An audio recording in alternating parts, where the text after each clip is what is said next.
The following is a special presentation of Tony Kurre Radio. Hey, welcome back to the UAB Director's Chair. It is called the Director's Chair because he's the athletic director of those UAB Blazers. Getting after it, Mark Ingram. Mark, how you doing, brother? What's going on? I'm excellent. Thanks, Tony. Excellent to have you on here. We missed you last week. I know there was a lot going on. Killer crowd, by the way, at the Memphis game on Sunday. Unfortunately, kept a little short. You just hate games like that where you're leading the entire way. It just feels like you can just hold on to the final bell. You're going to get it. Next thing you know, you're down by 2. It turns into 10. And it's just the way it is. But great effort, great fight. That does no good. The thing is, I was trying to tell people, that win out obviously means a lot. It would have been great for the program. It's not going to do anything for post tournament stuff. UAB is going to have to win their conference in order to get in. So hopefully someone will trip Memphis above them along the way, or they'll have another shot at them. So from that standpoint, while it's still a very important game, everything's still in front of the UAB Blazers. Yeah, 100%. I mean, Yaxel Lindeborg got in some foul trouble, and his presence, or I guess the lack of his presence, was a big factor there near the end in the second half. It was a fantastic crowd. So thankful to our people for being there and having so many fans there. That's what Bartow Arena is supposed to be, you know. And look, I appreciate the Memphis fans. I know that as competitors, we sometimes think we shouldn't do that, but I'm grateful to the Memphis people that came to support their team. It helps make the atmosphere what it was, and so I was thrilled with it. It was the largest crowd we've had since we played Auburn in Bartow in December of 2016. Wow. That's how long ago it has been since we had a crowd like that. So, again, great to see. I want to see more of that, and just want to encourage, Birmingham and our fans to keep showing up because it totally matters. Yep, it sure does. It sure does, and we'll see what happens. Tournament, when does it start? The tournament starts? Yeah, the tournament starts next week. Mm-hmm. So our women's tournament starts this weekend. Technically Saturday, there's a play-in game of the 13-14 seed, but then the rest of the bracket really starts on Sunday. We're going to looks like we'll be the 8 seed playing Rice on Sunday at noon Central. So I'll be in Fort Worth with those ladies and hoping to get a couple of wins, and who knows what happens. It's a tournament. And then if we can win, we play tonight against Florida Atlantic at home at 6 p.m. If we can get this victory, we become the 3 seed, which is great. Yeah. And by doing that, we don't play until Friday. So you get basically a double bye and don't play until Friday. And we had that last year. We were the 4 seed. The 3 would be better, because if Memphis is the 1, then we would be on the other side of the bracket. And if we could, handle our business, play Memphis again in the championship, assuming that they also, don't stump their toe to get there. Yeah, we'll see what happens. The mighty can fall. We saw the Auburn Tigers get beat this week, and you just never know. You never know. On any given night, someone can go down, and hopefully it'll be the Memphis Tigers. But they do travel well, and I give kudos to their fan base. They do a wonderful, wonderful job. 100%. UABsports.com is the website for tickets, any information going on with the UAB sports and athletics down there on the south side. I bring this up every single week, and I only bring it up because I actually have questions about it. So I'm assuming our listening audience does. The NCAA $2.8 billion antitrust suit is going to be put to bed, I guess, around April 6th or 7th, something like that. I was looking at some of the numbers, and they're I think there's like 390,000 student athletes that possibly can be part of this. As of right now, there's about 103 or 104,000. And you can either buy in or buy out. I'm not sure what it means if you buy out. I guess you can specifically opt in or opt out. Yeah. Opt in or opt out. You can specifically sue the NCAA, I guess, if you don't want to be part of this thing. And just to do the numbers, $2.8 billion comes out to about $19,000 a case, if you will. What's the biggest thing that you're looking for? And I want to get into the ACC and stuff as well. I think the thing that really surprises me, and of course, a lot of things are now coming out. We can find these things. They had a whole list of from the state of California, all the student athletes and what exactly they made in the NIL and everything else. They're trying to make these contracts for these students And I'd love for you to talk a little bit about it. I mean, they're signing people up so they can actually represent their tattoos, their dance styles. I mean, it's amazing. I know you get that smile. Yet they're trying to not make it a contract because you can't pay players. There has to be under this NIL moniker. So in other words, they can't be considered employees because that would be illegal because they're students. But everyone says that everyone is looking at these contracts. They look like employment contracts. And so you're walking a very fine line. Can you kind of describe what we're talking about here? It looks like an employment contract because it's like it's an endorsement contract. And look, I've never seen Patrick Mahomes' contract with State Farm to for them to use his name, image, and likeness to be their celebrity endorser of their products. But I'm sure that if he got in some off the field scandalous trouble, there's a bit of a morals clause in that contract where they don't owe him anything and they drop him from their ad campaign. So that sort of thing is what will be in these new revenue share contracts. So it's essentially the athletic department saying, we are permitted to use as a player, your name, image, and likeness.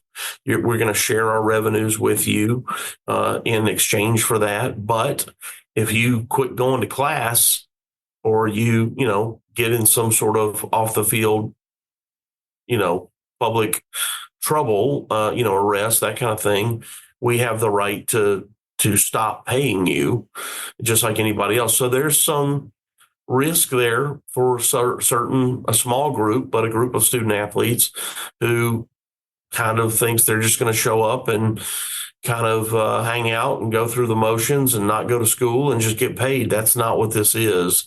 And so, or let's say if they get in the transfer portal or indicate that they're getting in the transfer portal, like you see a lot of kids, if you just use the fall sports like volleyball, football, and the two soccers, their fall, they have a transfer portal window at the end of their fall semester. Sometimes kids will make a comment on social media. They'll make a post saying that they intend to enter the transfer portal. Well, I mean, they can do that, but as far as I'm concerned, that's the same as getting in it. So that means we would effectively turn off your revenue share compensation. Our contract would become null and void. It's you ending the contract, and we would put that in the contract. So nobody's going to. This isn't a lack of transparency. It's actually over transparency, and they'll know it. So they'll know it before they sign it, and they'll know when they get paid and how much they get paid each month. That whole thing. It's got a little of a Jerry Maguire feel to it, but can you talk about what the agent situation looks like? There used to be no agents. I can remember Antonio Langholm, signing the napkin after the 92 championship game, and it was some guy just, it wasn't an agent. It was just a friend, but he wanted to be an agent. He was a good friend of Antonio's. Are they coming out of the woodwork? Are there agents everywhere, like people's brothers, sisters, uncles, family 100%. Members? Yeah, I mean, they're totally taking advantage of these kids. Most of them, not all, but most of them are. They're charging them like 20%, or they'll charge them their future professional, rights, and they'll charge them a different amount for when they turn pro, and or they say, I'll represent you now for nothing, but you have to sign with me at the next level. There's not any regulation around it. There's regulation around true sports agents, and they can only charge 4% of income to these kids and these young people. But in this new NIL space, they can charge anything they want. Because I would think that, and I was looking at the California list of athletes. It's kind of funny because there's one gal that made like $318,000 with a volleyball team, and it goes all the way down to some dude who made like $39 from some barbecue joint. It was some like Ollie's barbecue joint, paid him $39, I guess, bought him dinner or something like that. Right. And I'm thinking to myself, if I have a business, or I have a friend of mine that's got a business that really likes a player and says, listen, I'm sitting on $25,000. And if that means getting this player to come play for the UAB Blazers or anyone else, I'll give you that. And then listen, if you want to take a part of that, you probably can. Next thing you know, you're an agent. Yeah, I mean, you're like, hey, listen, I got a friend of mine who owns his barbecue joint. He wants to give you $20,000. I'll go close a deal if you give me 5 of it. I mean, I can see so many backdoor deals going on that's probably in these kids' heads are probably spending, and they're probably thinking, listen, I might as well pay the 20% because 20% is zero. At least I'm making something. But I mean, just pump the brakes a little bit because things are changing so quick, right? Yeah, for sure they are. And again, the young student athlete doesn't know what they're getting into. They get excited they hear a story about some person that got a bunch of money, or they think they got a bunch of money. They think they're going to be that person. They're going to make all this money. The agents tell them exactly what they want to hear. These are smart people through trial and error have realized what are the trigger words. You're going to get rich. I'm going to make you rich, whatever it is. And here's the other really sad thing for these kids is they'll get into the transfer portal. The agent will reach out to them and say, Tony, if you get in the portal, I can get you $200,000 from a school in the SEC or the Big Ten. You play whatever, right guard, and there's a market for that. I've got 8 schools in the SEC and the Big Ten who are looking for a right guard, and you fit the description of what they've told me they want. And you go, I'm not unhappy and I'm starting, but okay. And so you get into the portal. Well, here's what you don't know is he's told 30 guys that. Yeah. And there's 8 spots. Now you're all in the portal and 8 people get them. Yeah. You think you're going to get that money. And then you go over to, again, wherever, NC State, and they realize you're not as big as they thought that you were, and you can't start here or whatever. They met another kid that was one of those same group of 30. They met him yesterday, and they offered him, and now that spot's not available. Do any of these real quick? Do any of these NIL deals include any escalators? Is there anything in there that can say, listen, we're going to pay you this, but if you perform at a certain level, you'll make this? Can you do that? Of course. You can do that too? Yeah. Okay. Yeah. As it is today, these deals are with the collectives. They're not with the school. They're with the collectives. And so, but there's communication between the coaches and the collective as to what they need, and the collective and these agents, and what, back and forth. And so now 30 guys that play right guard are in the portal, and there's 8 spots. They've all been promised the same thing. Well, what do the 22 do? Well, I'll just go back to my school. Well, you think that, except you gave everybody a double middle finger on the way out, and you posted on social media, I'm out of here, you losers, and we don't want you back. Your team doesn't want you back. Yeah. And so if they don't leave the right way, that's a problem. But let's say they did leave the right way. Hey, appreciate my opportunity here. I'm grateful. Wish everybody the best of luck. Yeah. Well, we would let you come back. Oh, but wait, Tony, we just signed another kid from Western Kentucky. He got in the transfer portal, and we grabbed him. So we don't have your spot anymore. Yeah. Now you don't have a home. Yeah. So where do you end up? Yeah, you're kind of stuck there. UAB Director's Chair, he's the athletic director for the UAB Blazers. Go to, of course, UAB Blazers. Check out their website. They do wonderful work there. And, of course, all their athletics are on there, uabsports.com. What exactly is this ACC settlement between FSU and Clemson? I saw this over the last day and a half. They obviously want to be recognized as the 2 big dogs in the ACC. What does that entail? What do they get out of it? Advantages, disadvantages, and how do the rest of the ACC feel about it? Yeah, I haven't talked to anybody in the ACC, and Jim Phillips, their commissioner, is a close friend. He's done a marvelous job keeping that thing together, and really deserves to be commended and get a lot of credit. Jim has worked with Clemson and Florida State. I don't want to speak for him, but you hit the nail on the head. They feel like they deserve a larger share. Interesting timing given Florida State's lack of football success. And really, if you look over the last 25 years, they haven't been great. No. They won a national championship with Jameis Winston and Jimbo Fisher, but they went up, and they've kind of come right back down. So if you look at a 25-year history, it's not excellent. It's not like the Bobby Bowden years, where he went 15 or 20 really strong years until his retirement. So interesting there. Now they're good at some other things. They're good at volleyball and soccer, and they've improved in men's basketball, though they're looking for a new coach now. Their coach retired. So what it means is they have the option to make more money based on success, and they also have the option. All of the members, there's a de-escalator as they get closer to the end of their rights agreement that makes it easier for them to leave down the road, but not today. And so who knows if anybody will even want them. You think, well, of course the SEC would take those two. Well, maybe, but they have enough mouths to feed now. Do they need two more schools? And will those two schools add this sort of value? Look, those two schools are good in terms of success and fan bases, but Clemson, South Carolina, as a community, doesn't bring a lot of television sets, right? It's a small population. Tallahassee's not huge, and certainly bigger than Clemson, but it's not Miami, Florida. So I don't know. I don't know if they're as marketable as people assume that they are. It's interesting because a lot of the people that are writing about this particular settlement are saying that it does kind of set the table now, and because obviously they've been over there huffing and puffing saying, listen, we need to do something here because we're worthy of more than what we're getting as far as in our share goes. But it also kind of gives you a blueprint of how to tear apart a conference. Yeah. I mean, because not everyone can be happy about this, particularly the next team that goes 12-0 next season.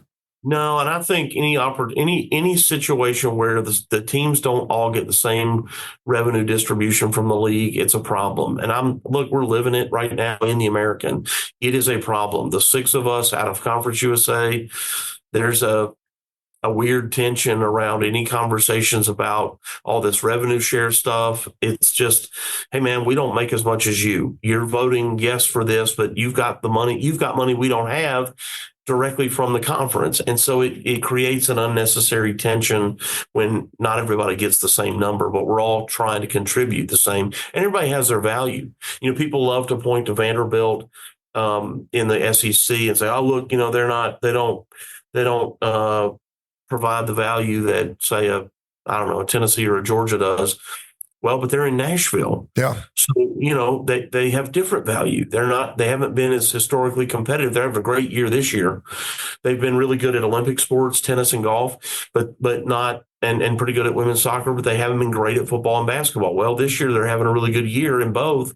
And they're the team that really could dominate if they do what they're finally doing, build some new facilities. But the point is, you could see people saying they shouldn't get the same share, but they provide a different value, which is a city of Nashville. Sure. Places that, in my opinion, have greater concern and need to worry is like Mississippi State.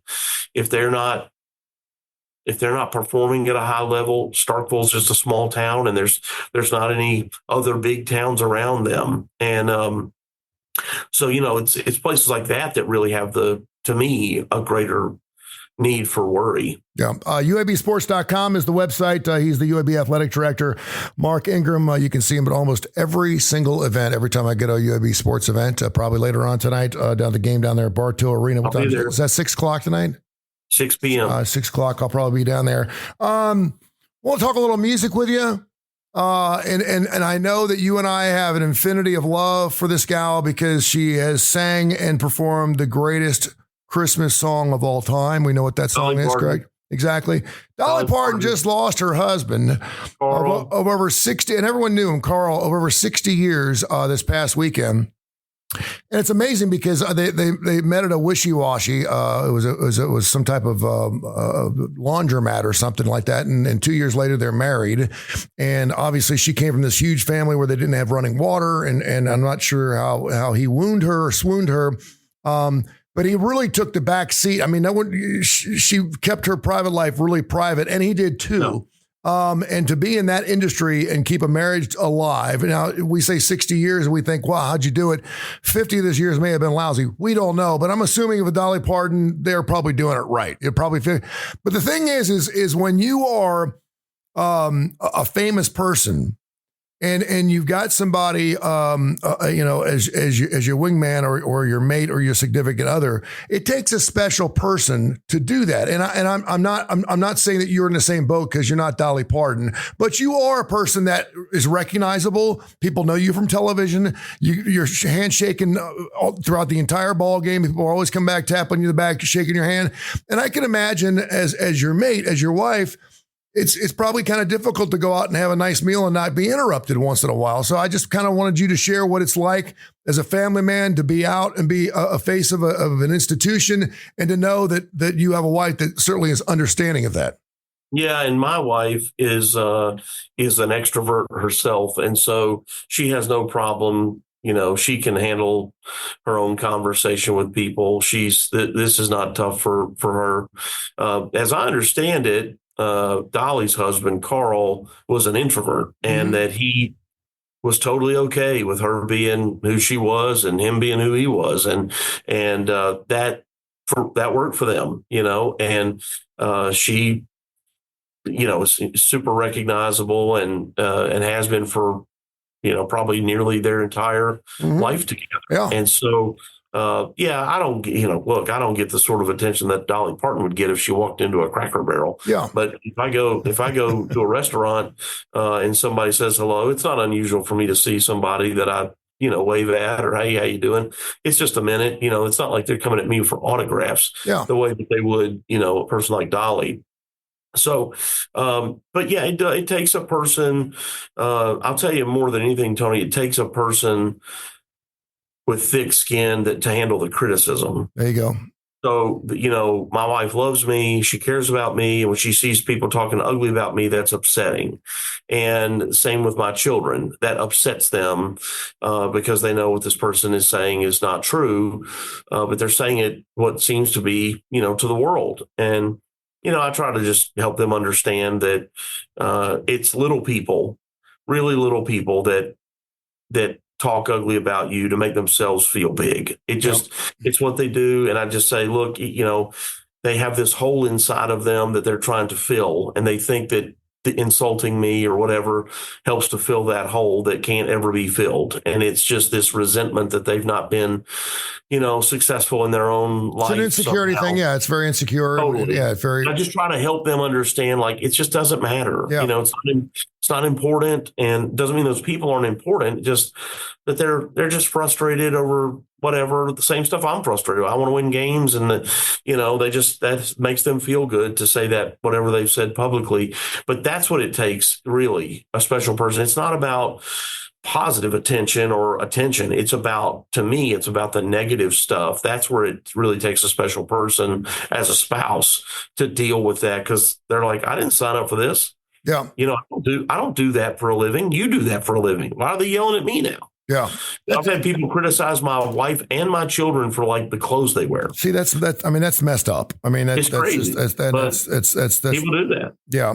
It's going to be really interesting. And gosh, I hope that I'm totally off here, but we always talk about old dogs. When one goes, the other one usually goes. Dolly was born back in 1946, so that would make her 54. So 78 years old, 79 years old. Wasn't Carl like 80 or 81? He was 82, I think. Yeah. Okay. She's so strong. She's so independent. I mean, I didn't even know she had a husband until a couple of years ago. Right. She's been married for 60 years. You know what I mean? It's kind of like one of those things where there's some people you just never hear about their wives. I never hear about LeBron James' wife. I never hear about Charles Barkley's wife. There's some people that are just so big that you just don't hear about their significant others and you don't care.